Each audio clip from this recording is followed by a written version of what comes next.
Welcome to S.O.L.I.D, Stories of Life, Inspiration, and Determination, a Leadership San Juan project. I'm Scott Micklin. I'm the General Manager of KSJE, the campus radio station here at San Juan College. Through stories shared about everyday heroes in our community, our team identified a critical need to normalize mental health discussions, break down stigmas, and highlight stories of resilience. In Northwest New Mexico, where resources can be limited, these stories remind us that there is strength in our stories. And today, we're honored to share another journey of courage, perseverance, and hope. I am joined here today by a member of the class of 2025 of Leadership San Juan, Bryson Ballard. Bryson?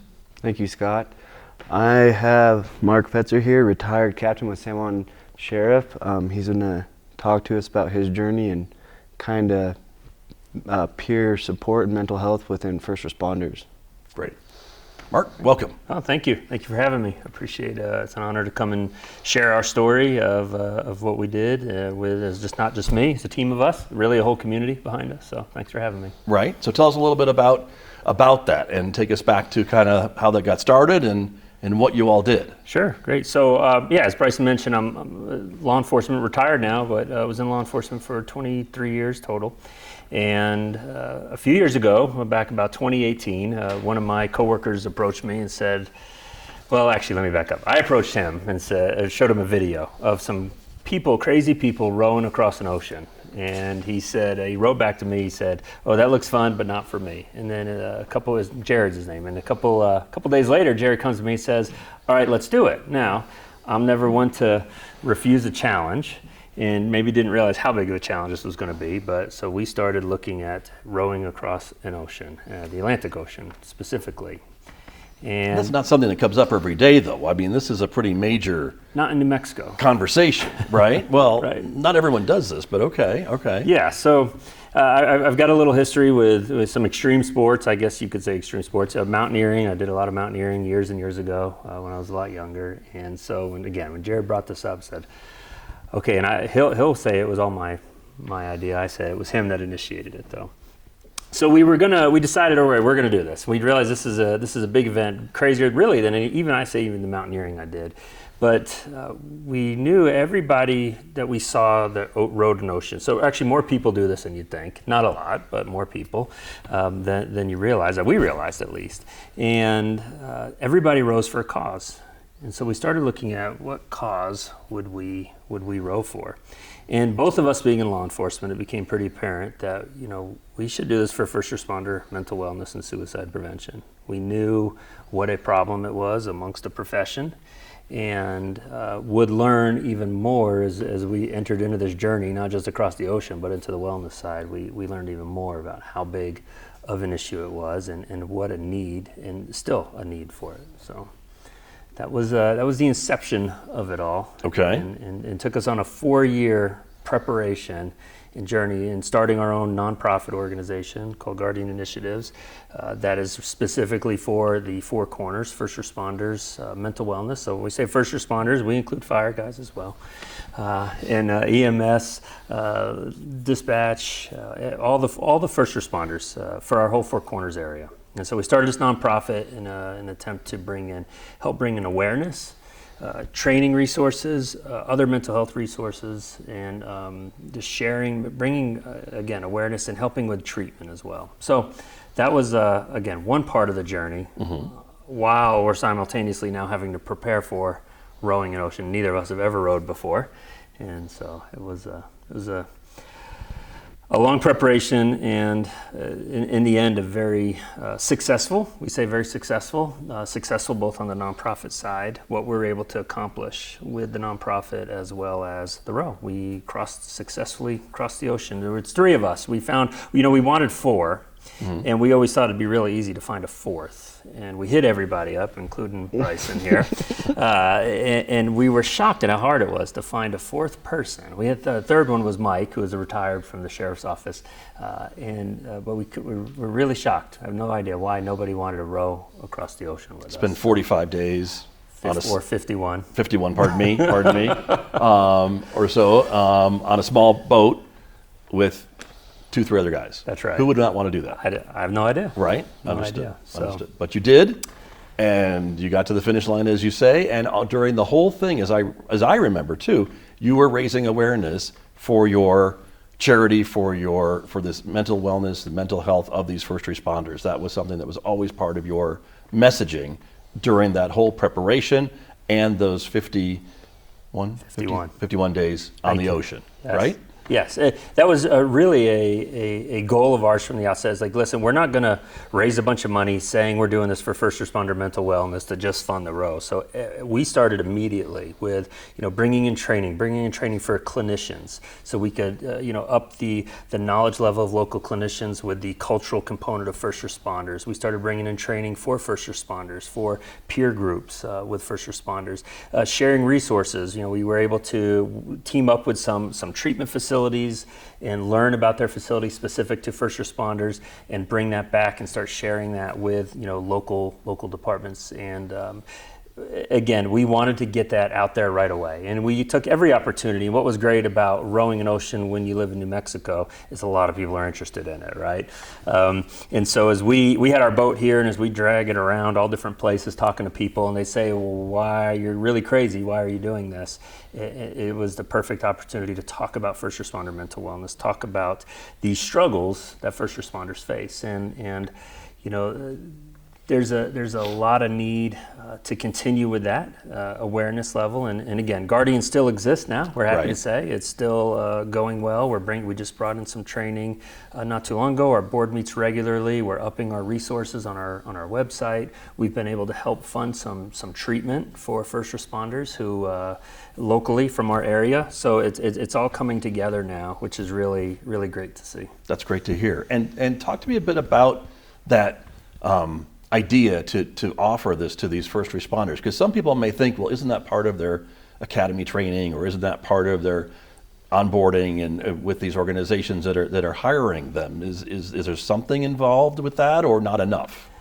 I would say not enough. Every department's a little bit different in what they offer. And for instance, in New Mexico, at least when I left about a little over a year ago, it was not part of any state curriculum for an academy to talk about wellness. I mean, we do all this, and this is a message we try to get across. We do all these precautions with our training, physical tactics, defensive tactics and firearms, and we wear vests, and we do this driving training. Yet when we look at the numbers, you're physically protected. We're physically protected and tactically protected.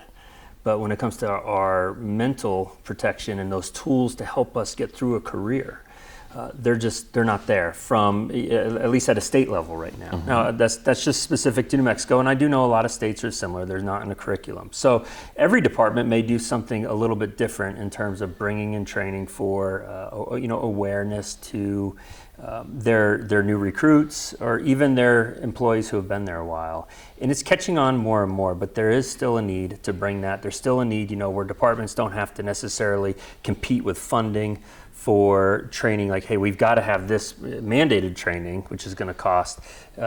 Maybe that was coming out of funding for wellness, so we can help bring in trainings like that and facilitate those, and where they can be free to our local community. Right, and you mentioned something there that I wanted to pick up on, and talk to me a bit about that, because you said kind of the building on of some of these incidents and some of these things that just must weigh on some of these individuals, right, that are in this field, whether it is law enforcement, dispatch, EMS, what have you, right? And so what does that mean? You spent how many years at the SO? 23 years. 23 years. And so that, and I'm certain every kind of call you can imagine, and seeing the worst of the worst and people on their very worst days, that's got to really have an impact on you and others like you, right? It does, and that's a great point, because so often when we think about a mental trauma, we think a PTS or PTSD, and we think about talk about this, soldiers going to war, and they experience awful things, and it's very acute, and that can happen in the first responder field as well. You can have an acute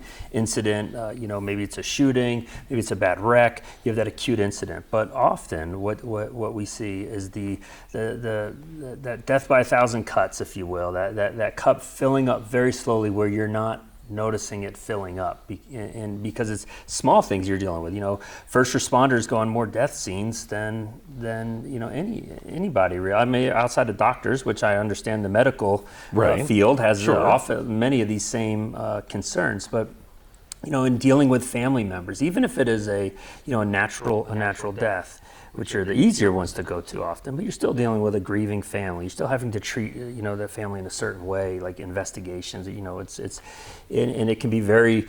You can feel that I won't say coldness, but just you have a job to do as a professional, and so there's these smaller incidents that can build up. And remember, I mean, first responders aren't immune from just the everyday family stressors, right? Physical, or, your relations, kids, money, all that. So add all that on top of it. So we've got to get better at recognizing, understanding that, one, this can happen. These traumas can happen to you. That, two, it's a normal response when you struggle with some of these things. If you go if you're involved in a shooting or a bad crash scene or death of a child, you should have some negative response to it. But we also have to give them the tools to know where to go and how to process those so they can move on. They don't have to define them as first responders. Right. Sure. Go ahead. What got you going this direction? Like, what made put first responder mental health like front and center for you? I think when Jared and I first were discussing, what avenue we were going to take, it started to pick up. The first responder mental wellness, I won't say theme, but idea, that we needed to bring more was just picking up nationally. And we recognized that, but we also recognized right away, because we're both administrators at the SO at the time, like, this is a problem because if we take an honest look at ourselves, we didn't know what resources we even had at the time. So in taking that self-evaluation of how would we even handle this, and I think that really helped drive us in terms of we should be better at this. I mean, if somebody at our department got sick right now or came to us and said, I need help, we're not even sure we would know what to do with them at that point. So it really drove it home. Now, personally, I'll tell you this, and it was interesting because we can talk about this becoming kind of normalized and how mental wellness can affect the family as well. It was a couple months into our journey into this wellness arena that I was actually writing an email to a gentleman out in California who's done a lot of work with mental wellness and first responders. And I realized when I was writing that email that I grew up in a household with a first responder parent, my dad, who was not well because of the job. And as a matter of fact, my dad retired medically from the job. After he got better, after he sought treatment, he talked about there was many nights he thought about ending his life. He worked night shift his whole career, didn't sleep much at all. Of course, like I said, had normal stressors that everybody has within their family, and said, there was a lot of nights he thought about just ending it. And it was the thought of my sister and I that kept him from doing that. But I realized, I grew up in that, and it was so normalized for me to live in a house where, because of some of the struggles he had, he was always on edge. Anything would just, send him over the edge, and he'd get in trouble on something. But that was a normal part of our life because that's all I ever knew him as, until he got better, and was kind of almost a different person in a way, seeing him, once he retired and got better and started getting sleep. So that really drove it home for me as well, realizing how many people and families it affects that maybe don't even understand it. Well, I know that me and you met because we both were working with our separate agencies doing peer support stuff, but I will say, right away when I met you, trying to be a leader, a father, and administrator in the fire service, how big of a mentor you are for me and everything. And I want to ask, what are things that Mark does to take the stigma away from mental health? Do you ask for help? Is there things you don't do? I know we've talked about we're both sober, right? Mm-hmm. What are personal things that you do to try to, we have these eyes watching us, these other first responders are coming up. What do you do in your personal life to show them the way and be healthy and take that stigma away? It's a great question, and it can be so challenging at times. But yes, I think a big thing for first responders is not letting the job define you, right? You have to be your own person, and I found this early on in my career. In that, a good friend of mine, we worked together, and we would go fishing. We'd go out on the San Juan River and go fishing. And I found we were out on the river, this beautiful place that so many people don't have access to. And what are we doing? We're talking about work. We're talking about the people we deal with at work, or those things at work that drive us insane. And I remember going to him and saying, we got to stop this. Let's talk about fishing. Let's talk about our families. Let's talk about our dreams. But we can't bring work here. We've got to get away. So I think not letting work define you. Of course, there's so many pillars with wellness. We talk about our physical wellness, our mental wellness, our spiritual wellness, financial wellness, and I like to promote them all, and I try to promote them all for myself, because we know not every category is 100% at all times. Something's going to be down, right? And when one is down, we don't want the others. And for me personally, having a great relationship with my wife, staying close to my religion, and doing what following God and the Bible, those have been big parts for me. You mentioned us both being sober, and I think that's a great point, and one I never mind sharing. I started working a lot in the mental health with a gentleman through a podcast, or I guess it's a podcast that he does. He's a retired FBI agent. Mike Van Meter's his name, and Mike shares his story of being sober. And I never thought I had an alcohol problem, and I still, to this day, I don't think I had an alcohol problem that manifested itself. But that's exactly what I started thinking, and listening to Mike and listening to his story, somebody who's so open about it, and thinking, at what point does drinking become a problem? And what good is it doing for me at this point? And that's, Mike's inspiration to me, even though I didn't think I had a problem, was, why not stop before it is a problem? One, I didn't find it gave me much. It wasn't doing much productive in my life.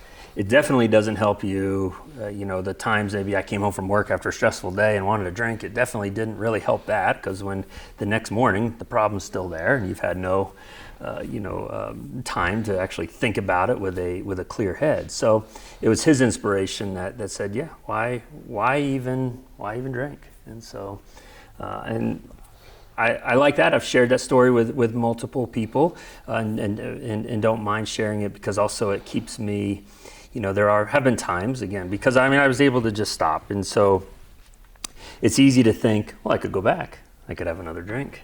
But why? Why do that when life's been great without it? So, right. Well, and I think that's the identity.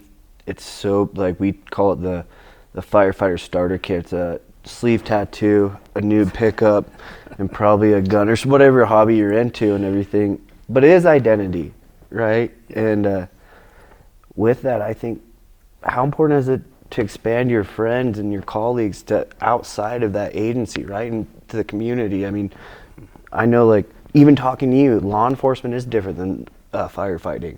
We're doing two separate things. One's kind of based on a team. One's you're doing your own beat.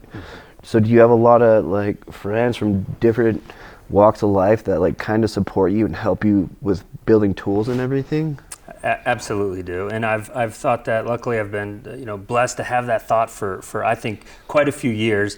Honestly, a lot of that started at San Juan College. I was taking classes and really enjoyed getting to know people outside of law enforcement and connect with them, and that made me realize this is really good to have somebody. So you're not on the river talking about the people you keep arresting or the boss you're frustrated with for some reason or another. Yeah, sure, people always want to hear first responder stories, and that's fine. You can tame them down a little bit, but you can talk about other things, and you realize, because especially in the law enforcement world, that law enforcement deals regularly with a very small percentage of the population, and part of our problem is we start to view society as that small portion that is our frequent customers, if you will. And you realize there's a lot of people out there, great people, and that helps. I think that really helps first responders, help me break out of not thinking everybody was suspicious, right? There's a lot of great people. Well, I know that my time with fire department, San Juan County, our community feels like they're our biggest supporters for stuff. Have you recognized that? Like, yes, and it's been great. I mean, nationally, we see a lot of publicity, negative publicity towards law enforcement, and honestly, while there's always some naysayers, anywhere you go, San Juan County is hugely supportive. But where that really was driven home for me was on this row, and we rode for 51 days. 24 hours a day, somebody was on those oars. We rode for 2 hours, and you took an hour break. Somebody's changing. There's 3 of us, so we're changing on the oars every hour, and then at night you got a 4-hour break, and that was it. And so, but in those days that were hard, and I remember I'd call home, and there were plenty of times I called. My wife can attest to this. I called home in tears, like, "Why did you let me do this?" And my wife Robin, she would talk about her, it just remind me of everybody at home, and even conversations that we had, hearing people at home interested in supporting the support beforehand. So, it took the whole community to get across the ocean, and we definitely do have a great community. And honestly, I feel like most communities, since I've retired, I've been working with different law enforcement agencies around the country. I feel like most communities are like that. There's just a few high-profile negative areas that tend to take over in the news. right, yeah, I mean, that's so crazy, because when I talk to our new cadets, it is easy to compare yourself with social media and all the negative, but dude, being a firefighter is the best job in the world. I called a 2-day vacation. Your wife calls and she's like, water heater's not working. And I'm like, oh, that's a call. I'll turn my pager on real quick and get out the door. That's a hang up. But we're super blessed. And there's so many positive things to it. And it takes a servant's heart, right? And I just think you have a servant's heart. When did you find out that you wanted to serve your community? I think that's grown. I think that is an area for me that has developed more and more. Growing up I'm actually 3rd generation police officer, so there was always this desire to be, to do the drive fast and wear a badge. So that was always just part of who I wanted to be. Looking up at my dad, looking up toward my grandfather was a police officer. But as you get into it and as you mature a little and start to see the impact you do have, the impact you can have in people's lives, and if you can take an approach, you can take a negative approach towards it, and not have that satisfaction. You can take a more positive approach, and but that takes that servant heart, right? That takes that humility. I think is a big part of it, and whether that's in leadership, and I think all law enforcement, all first responders are in positions of leadership, even from your newest guys. It takes that level of humility to put aside any negativity. I'm here to help you. So it's definitely grown with me though over the years. And like I said, the row. I talk about the row being humbling. One, we thought we were pretty good rowers, and we realized we weren't. So rowing across the ocean was humbling in that respect. And two, humbling of the community support, the support from individuals, the support from people outside of our community, recognizing what we were trying to do. That was very humbling as well. Very cool. I want to bring up a little bit too about these folks that you are helping, the first responders, of course, but you also mentioned the dispatchers. And I think people don't always realize maybe that how close the dispatch crews are to these incidents and dealing with a lot of this stuff, even though they're not on scene. They're hearing it in your voice, they're hearing it in the voices of the citizens calling in of what's going on, and they are that link between, until you get there, between them at the scene and you responding to the scene. I mean, that's an important part of this picture, right? Very much so, and such a critical. I mean, we would be almost useless without dispatch, and I've heard them referred to as the true first responders. They're getting that first call. Some of what they, the things they hear on the phone, in the radio, and that they have to deal with, and that in the meantime, as first responders, we're on a scene, we're dealing with a scene. A dispatcher maybe, not just dealing with that, but the other calls coming in as well. And I think personally, when I've been in and seen everything that dispatch does, I've realized, I don't want to do that. That would be scary. I'd rather go on scene. But the ability, and it's something I've heard for years, on scene, we're able to know an end. We're able to know what happened, a finality to something, whereas I know many of the dispatchers, it's like we're done on the radio, we say, okay, we're clear. And they, lacking some of that processing, even on the smaller things. So it's super important. We can't forget our dispatchers, even our detention officers who are dealing, maybe they're not necessarily a first responder, but they're dealing with much of the same issues day in and day out. So we can't forget our entire team of first responders. Right, very true. And that was part of your message, I think, all the time as well. And the other thing I wanted to ask too is a little bit about personality, because do you think it takes a certain type of personality to get into this line of work? I imagine it's not for everyone, but you still have to have kind of that drive and that idea of going into, running into a burning building is not my cup of tea, but it might be somebody else's for sure. And so, is it a personality maybe that also attracts folks to this job? These jobs, plural? I think so. I think, and I think that the personalities that get in and persevere and do well and enjoy a career are those ones like Bryson mentioned with a servant heart, having that humility, being willing to, put themselves out there. And unfortunately, like I said, we can lose sight of that. And if we don't stay grounded, and that's the problem. So many people come in really well and they want to do good, and then we kind of get this calloused feeling. And that's why part of the wellness, programs to bring in help you stay grounded in that, help you process information, doing things like having people, friends, outside of the job, and not letting the job necessarily define you. That's why it's so important. Sure, some people get into the profession that shouldn't be in there, and they typically get weeded out. If not in the selection process, they get weeded out, as time goes on, because they're just not a fit if they're in for the wrong reason. Right. And I think that's huge. Is whenever we've had people come into Farmington Fire Department, I'm so happy that when we do recognize that they aren't a fit, before we get them in a position that you can't take back. Right, and as far as the personalities go, 100%, this is an attractive thing, and it's not people who want credit though. You'll never I don't know, we all kind of shy away from it. We don't want, a pat on the back or like a thank you or anything. We're just here to do our job. It is crazy.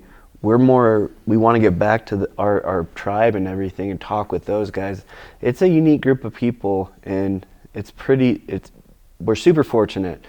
We're fortunate for the community, and we're also fortunate for the people that serve the community here, I believe. I agree. Sure, definitely. I think, if I can just add, some people too get into the profession and realize it's not for them. Something attracted them to it, some idea, some great sales pitch from a recruiter got them into it, and they realize it's not for them. And I think that is absolutely okay. I've never faulted anybody for, realizing this wasn't for them. But another point though, when we talk about wellness and wellness programs within an organization, I think we lose people prematurely because we haven't taught them how to handle the struggles of the job. We haven't helped their family identify the struggles of the job. And support goes beyond just the first responder to the family. I'm not hiring a fireman. I'm not hiring just a police officer. I'm hiring their entire family behind them as well. And that can be the struggle as well. And I think we can do a better job when we talk the retention crisis, if you will, in the first responder field. We could do a better job, and there are some losses that we could prevent by having better wellness programs permeated throughout our whole organization versus not, and helping them learn from day one. From day one, the academy, even before that, bringing family in. Here's support systems for the family. Here's support system for your loved one, for the first responder. We could be better at that retention crisis because of that. Right. And so in the minutes that we have remaining, I wanted to ask you then a bit too about how you can identify maybe that you need something, that maybe the stress is getting a little bit to a certain degree, that glass is full and it's about to overflow. Is there anything that you can tell the viewers, the listeners about, and their families, how they can maybe tell if it's time maybe for something? Sure. And I don't know what that thing is, but maybe you do. Sure. I wish I did. Okay. But here's what I'll say. I think if you realize I need some help, it's probably gone past where you should have, sought out something. One of the popular things we see in the mental wellness field for first responders right now is called check up from the neck up, right? Once a year, go in and talk to somebody, and that's highly beneficial because people I've spoken with that are doing these programs said, I didn't even realize how good I was going to feel after it because I didn't think I had anything to talk about. But you get in there with a trained professional who can help you, who understands, who's culturally competent and understands the profession, can help you process some of what you've dealt with. I think there's benefit for all of us in that. And also the other benefit to that is when something does happen, when you are on that bad scene and you realize I need to talk to somebody, you've created a relationship with somebody already, and you're not out searching for a clinician who you're going to, maybe match up with, if you will. So, we definitely have those times when it's, yes, I need help, but I'm a proponent for more of the preventative maintenance, if you will. Let's not wait to have an issue. Let's start taking care of this more proactively. Smart. Makes sense to me. Bryson, any final thoughts?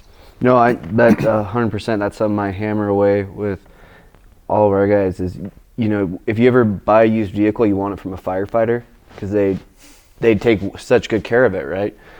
But we kind of neglect our bodies in that same sense, and there is a lot that goes into it. It's not just mental or physical or financial relationships. I mean, there's so much that goes into it, and you're going to have how many cars throughout your life. You get one person.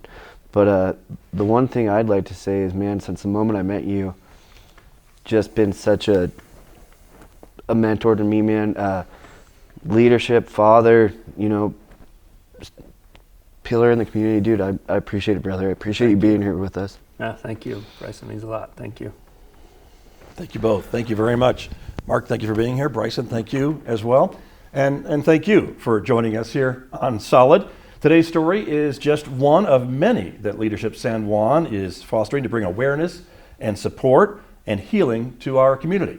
If today's story resonated with you, we encourage you to continue the conversation, to seek support and uplift others. Remember, there is strength in our stories. Stay connected, stay inspired, and we'll see you next time.